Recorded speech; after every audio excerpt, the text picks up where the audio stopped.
வாயில் எழுபவற்றை எதையும் மறைத்திடாமல் உள்ளதை உரைத்திடும் சொல்லாளர். மகாகவியை நினைவூட்டும் இவரது சொல்லாடல். கூறிய நோக்கு சீரிய சிந்தனைக்கு சொந்தக்காரர், சமூக சிந்தனையாளர், இந்திய சினிமாவின் தனி முத்திரை பதித்த பருத்தி வீரனை தந்த படைப்பாளி, இயக்குனர், நடிகர் ஐயா அமீர் அவர்களை வாழ்த்துரை வழங்க வேண்டி அழைக்கின்றோம்.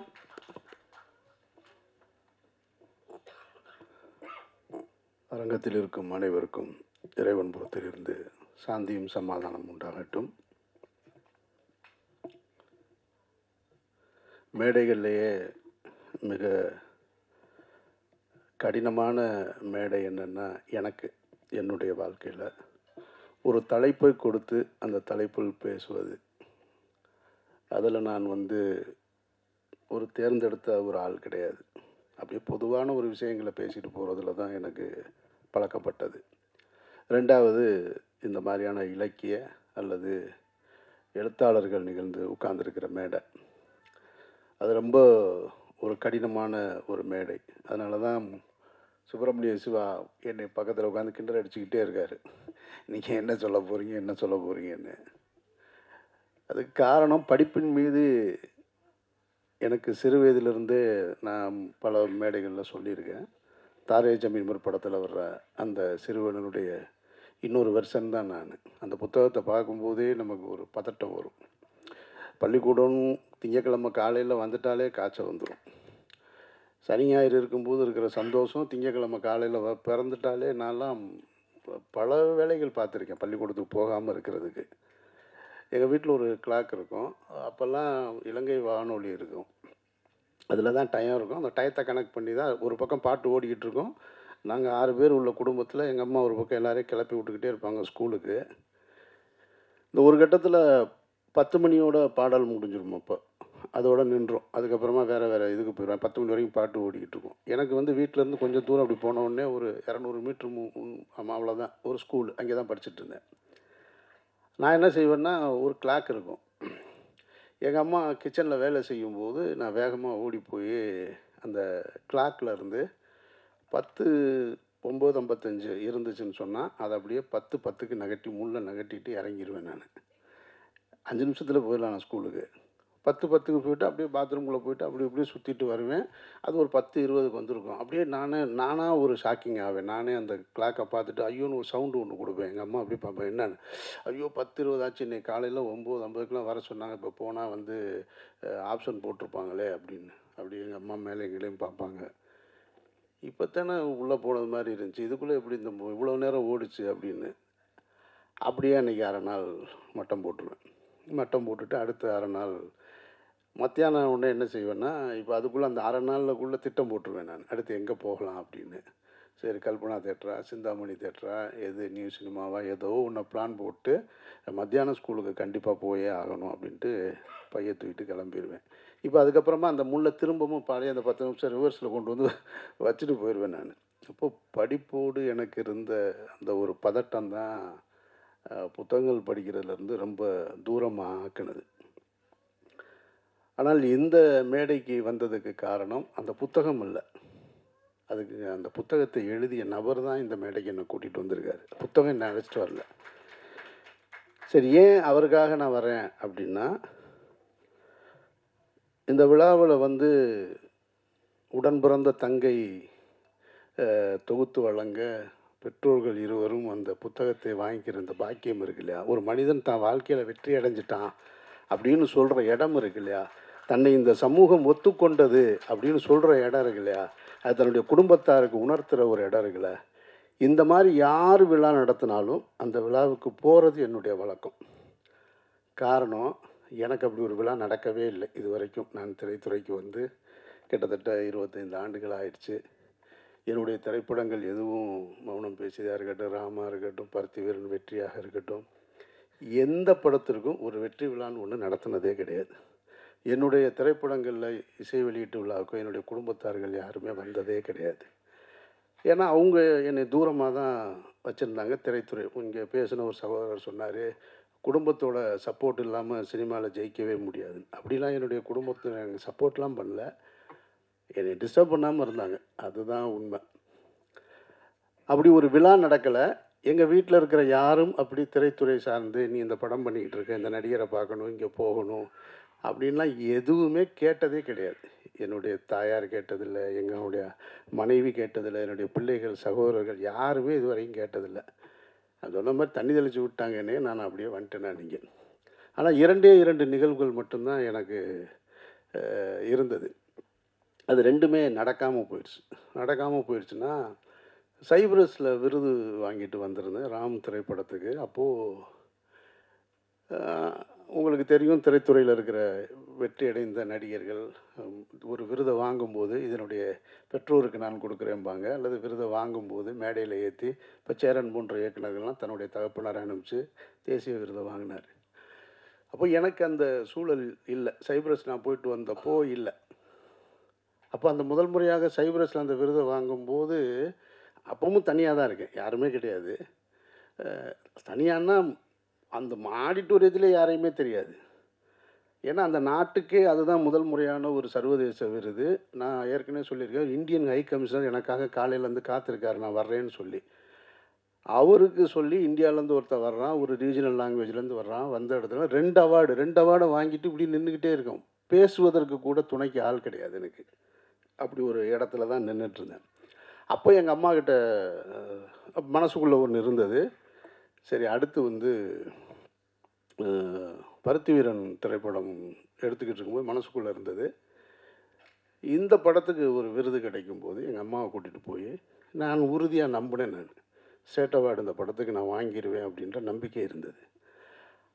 ஆனால் துரதிருஷ்டவதமாக அன்றைய காலகட்டத்தில் இருந்த அரசியலில் பருத்தி வீரன் திரைப்படத்துக்கு எனக்கு ஸ்டேட் அவார்டு கொடுக்கல. சிறந்த படம், சிறந்த நாயகன், நாயகி, இசையமைப்பாளர், குணச்சித்திர நடிகர், சிறந்த படம் எல்லாம் இருக்குது. இயக்குனருக்குமான விருதை மட்டும் வேற ஒருத்தருக்கு கொடுத்தாங்க. அதில் ஒரு அரசியல் அன்றைக்கி நடந்தது. அதனால் எங்கள் அம்மாவை கூட்டிகிட்டு போக முடியலை. அது ஒன்று முடிஞ்சிருச்சு. சரி, என்னுடைய மனைவி என்கிட்ட ஏதாவது கேட்டிருக்காளா அப்படின்னா, அவள் ஒன்று தான் கேட்டிருக்கா. எந்த நடிகரை நான் இது வரைக்கும் பார்க்கணும்னு சொல்லி என்கிட்ட கேட்டதே இல்லை. அவர் கமலஹாசனை பார்க்கணும், ரஜினிகாந்தை பார்க்கணும், அன்றைக்கி உச்சத்தில் இருந்த, அல்லது விஜய் சார் பார்க்கணும், அஜித் சார் பார்க்கணும் அப்படிலாம் சொன்னதில்லை. படம் பருத்தி வீரன் எடுத்துகிட்டு இருக்கும்போது அவள் ஒரு நாள் கேட்குறா, எனக்கு ஒரே ஒரு நாள் சிவகுமார் சாரை பார்க்க கூப்பிட்டு போகிறீங்களா நீங்கள் அப்படின்னு. எனக்கு ரொம்ப நெருக்கமான ஒரு உறவு அவர். அவள் கேட்ட உடனே, எதுக்கிட்டே அவரை பார்த்து என்ன பண்ண போகிறேன்னா, இல்லை சும்மா சிவகுமார் சார் மட்டும் என்னைக்காவது பார்க்கலான் இருக்கு, ஒரு நாள் கூட்டிகிட்டு போங்க அப்படின்னு. நான் என்ன நினைக்கிறேன்னா, சரி படம் முடிஞ்ச உடனே கூட்டிகிட்டு போவோம் அப்படின்னு நினச்சிட்டு படம் முடிகிற வரைக்கும் காத்திருந்தா, படம் முடியும் போது நடந்தது தான் அந்த சமூகத்துக்கு தெரியுமே. இன்றைக்கி வரைக்கும் அதை நான் சொல்லவே இல்லை அவர்கிட்ட. சிவகுமார் சார்கிட்ட என் மனைவி உங்களை பார்க்கணுன்னு ஆசைப்பட்டான்ற தகவலை சொன்னதே கிடையாது. அப்போ இதெல்லாம் என் மைண்டில் இருக்குது. அதனால தான் யாராவது தன்னுடைய உறவுகளோட நான் ஒரு ஆளாக இருக்கேன்னு நிற்கணுங்கும் போது அவங்க பக்கத்தில் நிற்க வேண்டியது என்னுடைய கடமைன்னு நினைக்கிறேன். நான் ஒரு ஸ்பீக்கர் தான். வேறு என்ன ஒரு மனிதன் இங்கே என்ன வெற்றி அடைஞ்சிட முடியும்? வேறு என்ன, எது வெற்றி, எது சந்தோஷம் அப்படின்னு கேட்டால் ஒவ்வொருத்தருக்கு ஒவ்வொன்று இருக்குது. அப்போது இந்த மாதிரியான மேடைகளுக்கு வர்றதுக்கு காரணம் அதுதான். சரி, என்ன பேச போகிறோம் அப்படின்னா, எப்பயுமே கடைசியாக பேச விடுவாங்க, அது நல்லா தெரியும். சரி, இருக்கிற எல்லோரும் பேசி முடிச்சிட்டாங்கன்னா அதுலேருந்து அங்கங்கே கொஞ்சம் எடுத்துக்கலாம் அப்படின்னு சொல்லிட்டு உட்காந்துருக்கேன்.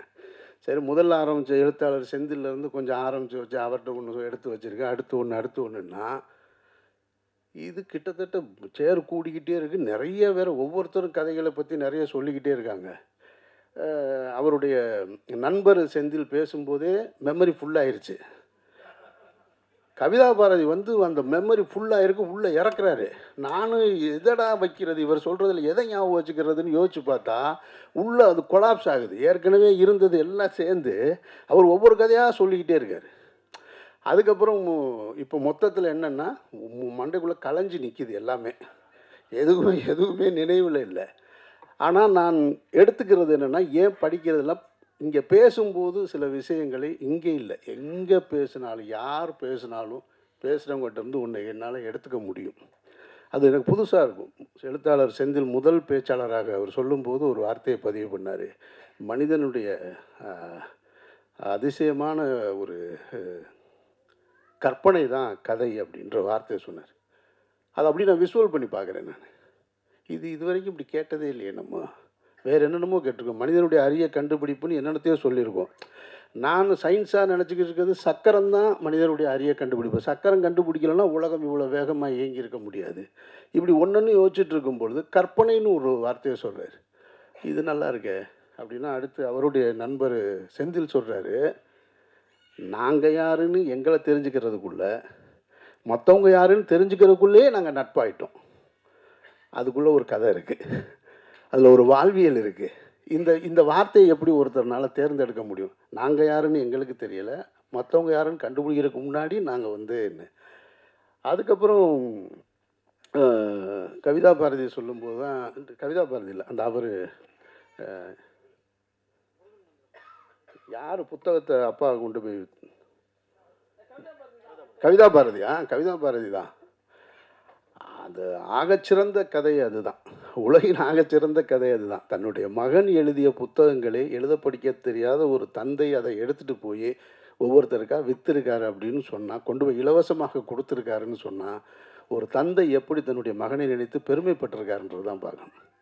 அப்போது அந்த நெகிழ்ச்சியான தருணத்தில் தான் இன்றைக்கி ஜெகனுடைய தகப்பனாரும் தாயாரும் இங்கே உட்கார்ந்துருக்காங்க. அவங்களுக்கு இந்த பிரசாத் லேபு எங்கே இருக்குதுன்னு கூட தெரிஞ்சிருக்காதுன்னு நினைக்கிறேன். இதுக்கு முன்னாடி முதல் முறையாக இப்படி ஒரு சென்னையில் இப்படி ஒரு இடத்துல இப்படி பார்த்துருக்காங்கன்னா இதுதான் ஒரு மனிதன் அடைந்த உயரம். அப்போது ஜெகன்ற ஒரு மனிதன் திருநெல்வேலிக்கு பக்கத்தில் பூலாங்குளம்னு ஒரு கிராமத்தில், அந்த கிராமத்தில் பிறந்து அவங்க ஏதோ டீ கடை விவசாயம்லாம் பார்த்துட்டு தொடக்கத்தில் இருந்திருக்காங்க. இதுதான் எனக்கு ஜெகனை பற்றி தெரியும். அந்த இடத்துலேருந்து கிளம்பி வந்த ஒருத்தர் 6ஆவதோட படிப்பை நிறுத்திடுறேன். படிப்பின் மேலே ஈடுபாடு கிடையாது. ஊரில் கிராமத்தில் போய் பீடி குடிக்க, அப்படியே வேட்டைக்கு போக, ஊர் சுற்ற, இப்படியே சுற்றிக்கிட்டு இருந்துட்டு அதுக்கப்புறம் ஏதோ மில்லில் போய் வேலை பார்க்க, இப்படி ஒரு 16 வயசு வரைக்கும் கடந்துடும். 16 வயசு கடந்த பிறகு அந்த 16ஆவது வயசில் சொந்த பந்தம்லாம் சேர்ந்து ஊருக்குள்ளே அப்படியே இருந்தான்னா இது உருப்படாமல் போயிடும். அதனால் இதை எங்கேயாவது கொண்டு போய் வேலைக்கு சேர்த்து விடுன்னு சொல்லி காஞ்சிபுரத்துக்கு கொண்டு போய் ஷிஃப்ட் பண்ணி வைக்கிறாங்க. காஞ்சிபுரத்துக்கு போனால் அங்கே போய் இந்த பழைய காய்லாங்கடை வியாபாரம்னு சொல்லுவாங்க இல்லையா, பழைய பொருட்களை வாங்கி விற்கிறது, அந்த வியாபாரத்தில் போய் ஈடுபடுறேன். அதுக்கு பின்னால் கேரளாவில் கொஞ்ச நாள் போய் மண் சுமக்கிற வேலை பார்க்குறேன்.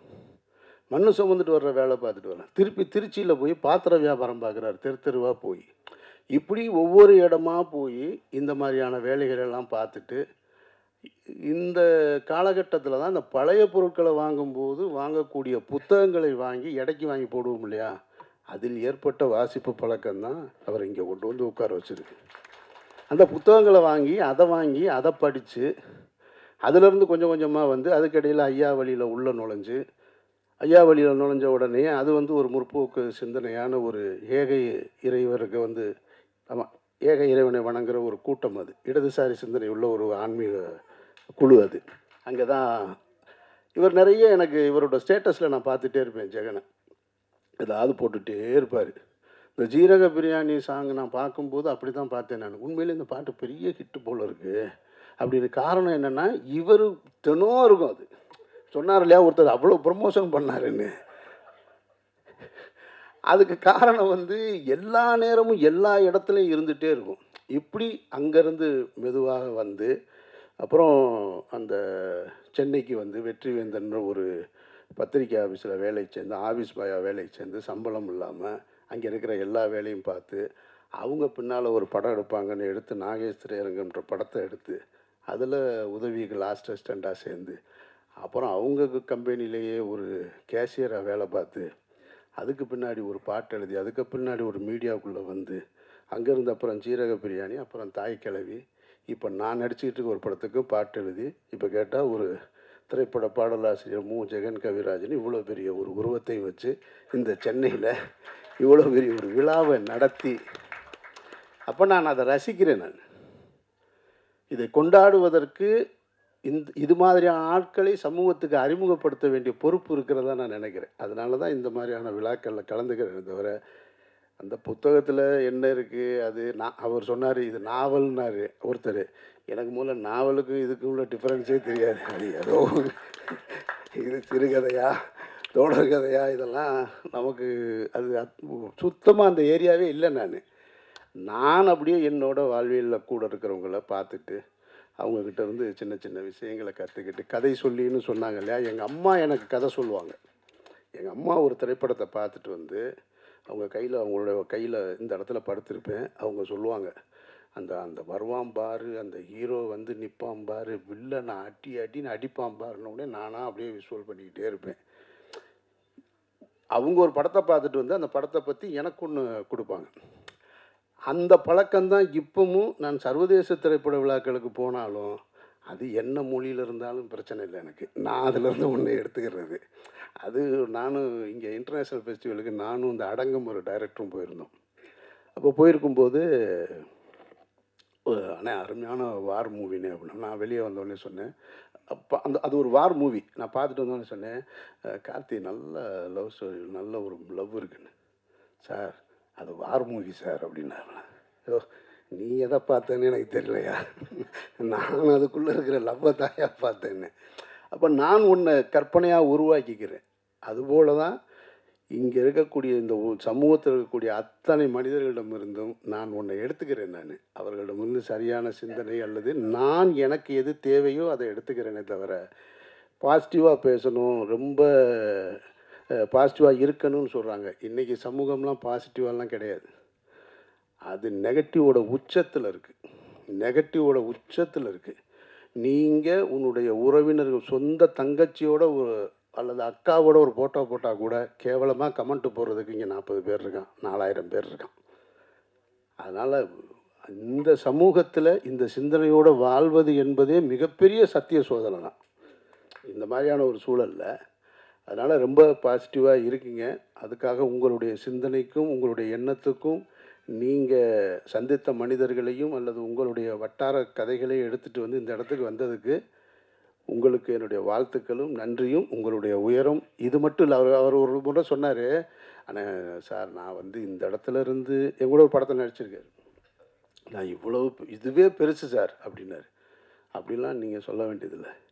காலம் யாருக்கு எதை கொடுக்கும் அப்படின்றத நம்மலாம் முடிவு பண்ண முடியாது. அது காலம் முடிவு பண்ணும். யார் கையில் அதிகாரத்தை கொடுக்கணும், யார் கையில் ஆட்சியை கொடுக்கணும், யாருக்கு புகழை கொடுக்கணும், யாருக்கு அந்தஸ்தை கொடுக்கணும், செல்வத்தை கொடுக்கணுன்றதெல்லாம் அது காலம் முடிவு பண்ணும். காலத்தோடு ஒத்து போய் அதை புரிஞ்சுக்கிட்டு போகிறது தான் புத்திசாலித்தனம். அதை அப்படியே புரிஞ்சுக்கணும். ஓ காலம் இந்த பாடத்தை நமக்கு நடத்திருக்கான். நம்ம விரும்பினதெல்லாம் நடக்கணுன்ற அவசியம் இல்லை, விரும்பினது எதுவுமே நடக்கணுன்ற அவசியம் இல்லை.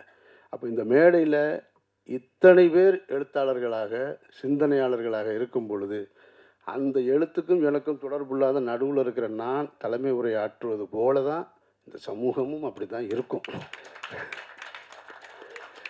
கார்த்தி சிரிக்கிறாப்புல. ஆமாம், கைதட்ட வேற சொல்கிறாரு. கார்த்தி தான் இந்த விழாவின் நாயகன், இதுக்கு காரணம்னாப்புல. கார்த்திக்கு இன்னொரு பேர் இருக்குது, கான்ட்ரவர்சி கார்த்தின்னு. ஆமாம், எனக்கு என்னென்னா இந்த நிகழ்ச்சியில் ஏன் பிரச்சனை என்னென்னா, இந்த ஒரு பக்கம் லேட்டாகிக்கிட்டே இருக்குது. லேட்டாக இந்த உதயகீதம் திரைப்படம் நினைவு இருக்குன்னு நினைக்கிறேன், ரங்கராஜ் சார் படம். ஓப்பனிங் வந்து மோகன் வந்து ஒரு ஸ்டேஜில் பாட்டு பாடிட்டு இருப்பார், உதயகீதம் தானே. அந்த படத்தில் பாடி முடிக்கும்போது அந்த அரங்கத்துக்குள்ளே ஒவ்வொரு போலீஸாக உள்ளே வருவாங்க. ஏன்னா பாடி முடித்தோடனே அரெஸ்ட் பண்ணிட்டு போகிறதுக்கு. அதுதான் அந்த ட்விஸ்ட்டு அந்த படத்தில் ஓப்பனிங் சீனு.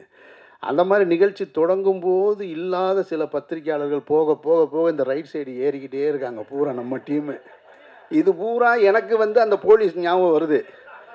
இதை முடிச்சுட்டு வெளியில் ஒரு மைக் செட் இருக்குமே, அங்கே போய் சந்திச்சுட்டு போகிறதுக்கான தொடக்கம் மாதிரி தெரியுது. அதானா?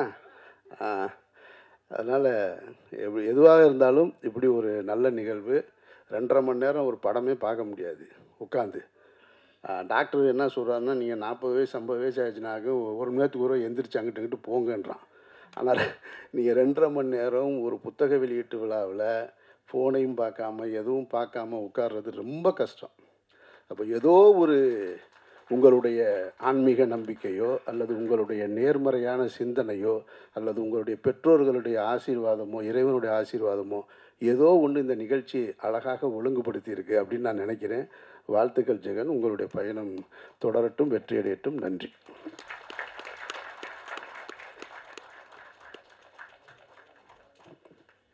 நான் படிக்கவில்லை